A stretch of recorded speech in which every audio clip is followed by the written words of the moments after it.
Welcome back नाजरीन। हम TV खोले और सुने तमाम सियासतदानों की बिलखुसूस आज की तकरीर जो इस वक्त इलेक्शन से कबल हो रही है, उसमें तकारीर सुने या आप ऐवान में जाते इस शहर के सियासतदानों की बात सुने तो आपको कुछ चीज़ें जो है ना वो सुनाई देंगी। और वो ये हैं कि जी कराची सिंध का दारुल खिलाफा है, बहुत अच्छी बात है। कराची चलता है तो पाकिस्तान चलता है। कराची माशी हब है, कराची इतना रेवेन्यू देता है, कराची इतना रेवेन्यू देता है, ये सब चलाता है। मगर इस शहर की बदकिस्मती देखिए कि इस शहर में हर महीने ये ख़बर हमें बदकिस्मती से देनी पड़ती है कि गटर से लाशें निकल गईं। आज भी गुलिस्तान जौहर के इलाके में दो मज़दूर हैं जो सफाई सुथराई के लिए उतरे और उधर से लाशें निकली। क्या मामला था, क्या मसाइल थे? कुछ इदारे का भी मसला सामने आया। इंतज़ामिया जो फ्लैट है उन्होंने वाटर कॉरपोरेशन को मौरूज़ इल्ज़ाम ठहराया, जबकि तरदीद करती दिखाई दे रही है वाटर कॉरपोरेशन। मामला क्या है, पहले अपने रिपोर्टर आतिफ रज़ा से जानते हैं जिन्होंने हमें टेलीफोन लाइन पे ज्वाइन किया है। बड़ा अफसोसनाक वाक़या। आतिफ, क्या तफसीलात हैं? जी अली, ये आज गुलिस्तान जौहर ब्लॉक 13 में एक रिहायशी अपार्टमेंट है। इसकी सेवरेज का जो सिस्टम खराब हो गया था, जिसके बाईस अपार्टमेंट के अंदर पानी जमा हो गया था, वो घरों में दाखिल हो रहा था।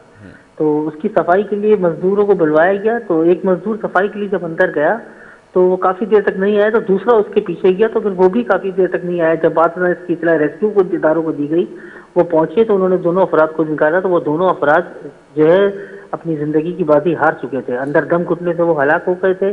पेशे से वो मजदूर थे और सफाई सुथराई का काम करते थे। अच्छा, वाकये के बाद जब ये दो लाशें आई तो बड़ी बात हुई, सब जगह फैल गई, पुलिस भी पहुंच गई, दीगर इदारे भी पहुंच गए। अपार्टमेंट की इंतजामिया कहती है कि हमने वाटर बोर्ड सेवरेज को काफी इसकी शिकायत की हुई थी, ताहम उस पर कोई सुनवाई नहीं हो रही थी, तो हमने इसकी सफाई के लिए मजबूर बुलाया। किस लेवल का मसला था, किस लेवल के सीवरेज के मसाइल थे इलाके के अंदर? नाजरीन भी सुने जो ये बात कहते हैं ना, कराची बड़ा चलता है तो पाकिस्तान चलता है, इस तरह चलता है कराची। अली बिल्कुल, ये कोई सीवियर मसला नहीं है, बिल्कुल एक आम पाकिस्तानी, खासतौर पे आम कराची वालों का जो मसला है, जो हर घर, हर अपार्टमेंट, हर लाइन के ऊपर मौजूद है। वहां पर सड़कों पर गटर का पानी जमा होता है, होता ही जाता है। इसी तरह अपार्टमेंट के अंदर भी उनका सेवरेज सिस्टम बैठ गया था और उनका पानी जो फ्लो नहीं हो रहा था, तो अपार्टमेंट के अंदर ही जमा होने लगा था। वो जो नीचे रिहायशी के फ्लैट्स बने हुए, उसके अंदर पानी आ रहा था। लोग खुद परेशान हो गए थे, काफी अरसे से वो सुनवाई के लिए थे कि हम कोई सुनवाई नहीं हो रही। कितनी बदकिस्मती है कि पूरे पाकिस्तान को चलाने वाला शहर, ये दावा हमारे सियासतदान करते हैं, और इस शहर में सियासत करने वाले, मुंतखब होने वाले इतने अरसे में इस शहर का सिवरेज का निज़ाम बेहतर नहीं कर सके हैं। इस शहर की हर गली के अंदर आप चले जाएं, हर मोहल्ले के अंदर आप चले जाएं, तो ये पानी और सिवरेज के मसले किसी न किसी तरीके से आपको उसका सामना करते अवाम परेशान होते यकीनी तौर पे दिखेंगे। पूरे कराची के आतिफ ये मसला है। वाटर बोर्ड वो कह रहे हैं एप्लीकेशन लगाई है, वाटर बोर्ड तरदीद कर रही है। अली, ये आपने बिल्कुल सही कहा, ये मसला इतना ज्यादा बढ़ चुका है। और अगर वाटर बोर्ड की बात मान नहीं ली जाए कि अगर उनको शिकायत नहीं की गई है, तो वाटर बोर्ड के पास शिकायतों के अंबार है। कुछ शहर में एक मकाम पे थोड़ी पानी जमा है। अभी इस वक्त जो इलेक्शन करीब है, बल्दियाती नुमाइंदों के भी आज शहर में मौजूद हैं, फिर नए उम्मीदवार आके बड़ी बड़ी बातें कर रहे हैं। आप शहर के जिस हल्के में, जिस गली में चले जाएं, अगर पानी, बिजली, स्ट्रीट क्रय, मुंशियात फरोशी का मसला है, तो उससे सबसे बड़ा मसला उनका सेवरेज का मसला है। मसाजिदों के बाहर पानी जमा है, नमाज पढ़ने जाने के लिए वो परेशान है।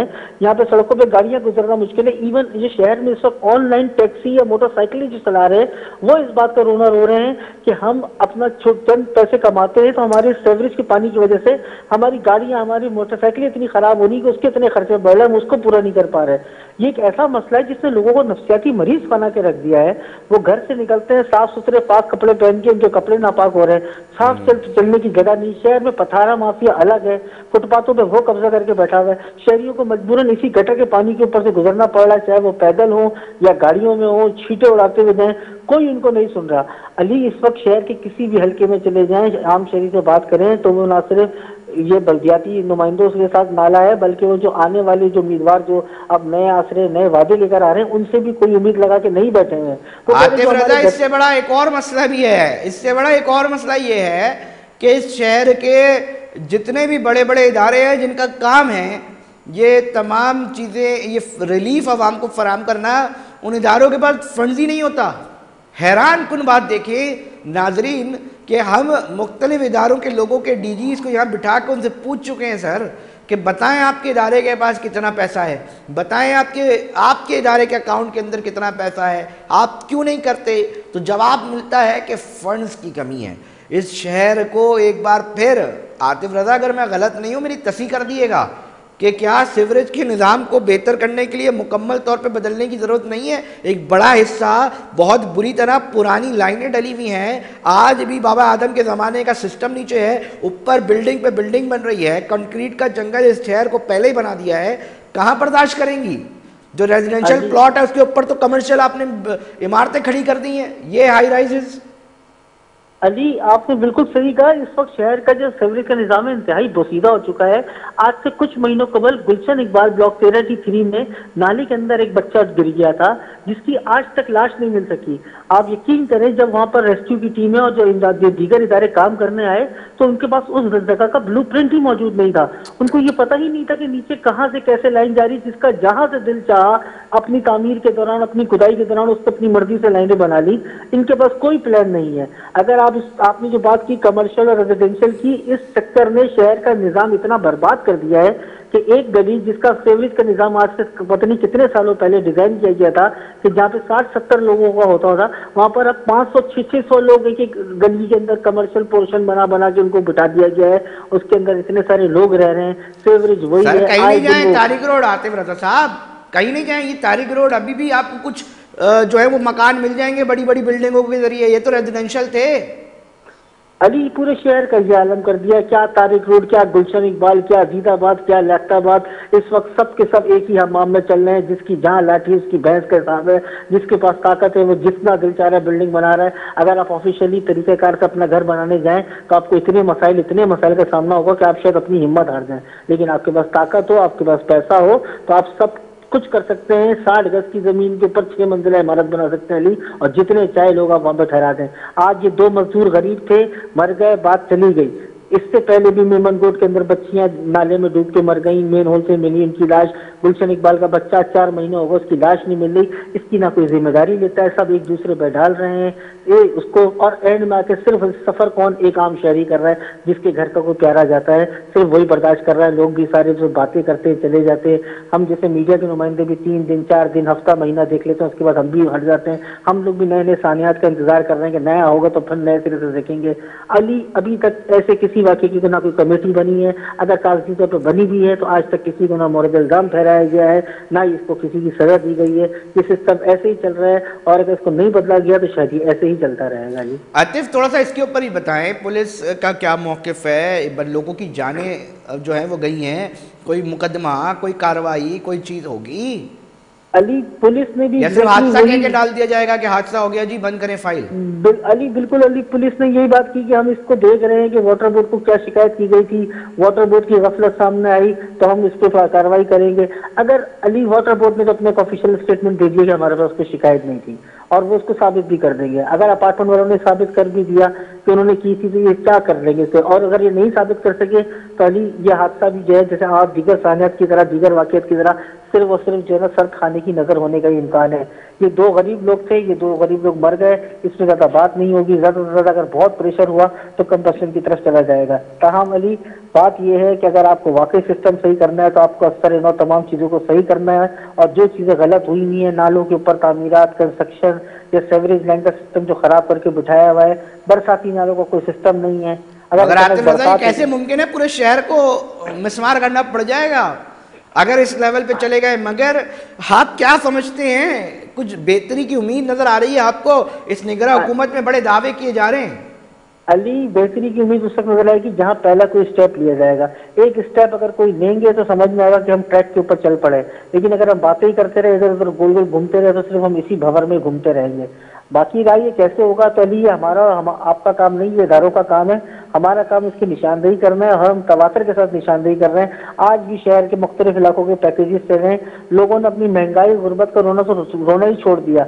अली वो ये कह रहे हैं कि जब इतनी महंगी बिजली, महंगी गैस और महंगे पानी के साथ साथ जिंदगी गुजार रहे हैं, महंगी चीजें, हमें कम से कम गुजरने के लिए साफ रास्तों से दे दिया जाए। मेन सड़कें छोड़े, क्या गली क्या मोहल्ले, ना कोई नाले का सिस्टम। मजाफाती इलाकों का तो ये आलम है कि घरों के साथ ही नाले इतने बड़े बड़े जोड़ है, बच्चे खेलते हुए चले जाते हैं, गिर जाते हैं। कितने के तो वाकया की रिपोर्ट नहीं हो रही, कितनों की लाशें मिल जाती हैं, कुछ पे मीडिया पहुंचता है, कुछ पे रेस्क्यू इदारे जाते हैं। हम लोगों के साथ मसला है कि एक आंख वाकई को तो कोई रिपोर्ट ही नहीं कर रहा, जहां 2 या 3 लाशें होती तो उस पर इसको हाईलाइट भी किया जाता है। एक आंख वाकई आम हादसों की तरह जो है, जैसे शहर में ट्रैफिक हादसा या स्मैशिंग को जिस तरह लोगों ने एक आम सिलसिला समझ लिया है, इसी तरह इसको समझा जा रहा है। जब तक अरबाब इख्तियार इसके ऊपर संजीदा इकदाम नहीं लेंगे, आप कहते हैं फंड्स की कमी है, इतना बड़ा महकमा है, इतने ज्यादा लोग हैं, अफराधी कुव्वत इतनी ही कि आप इनके दफातर में जाए तो बैठने की जगहें नहीं है, सबकी तनख्वाहें हैं, सबके दीगर एक्सपेंसेस है, हुकूमत हर साल तनख्वाहों में इजाफा कर रही है, सारे बजट बढ़ा रही है। ठीक है, ये उनके लिए कम या ज्यादा होंगे, ये एक अलग डिबेट है, लेकिन अली ये सब चीजें हो तो रही हैं। ये सब चीजें करने से अगर निजाम सही होता है तो बेशक करें, लेकिन नहीं अगर ऐसा हो रहा तो निजाम की बेहतरी के लिए इन्हीं को सोचना है। इन्हीं की जिम्मेदारियां हैं जो मुंतखब होकर आए हैं, या जो दीगर अफसरान और जो दीगर अमला कायनात है, जिनका सारा मामला इसी से चल रहा है। बहुत शुक्रिया आतिफ रज़ा। आतिफ रज़ा हमें बता रहे थे कि किस तरह मसाइल का सामना है शहरियों को, किस तरह ये अफसोसनाक वाक़या जो है वो रिपोर्ट हुआ और किस तरह लोग परेशान हैं।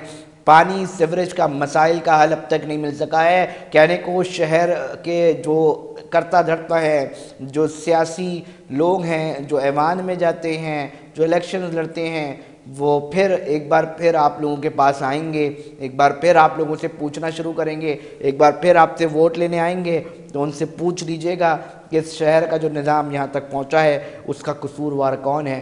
नादरीन, प्रोग्राम का जो वक्त है वो इख्तिताम की तरफ पहुँच चुका है। अपने मेज़बान अली रज़ा को दीजिए इजाज़त, हम फिर हाजिर होंगे। अपना बहुत ख्याल रखिएगा। अल्लाह निगहबान।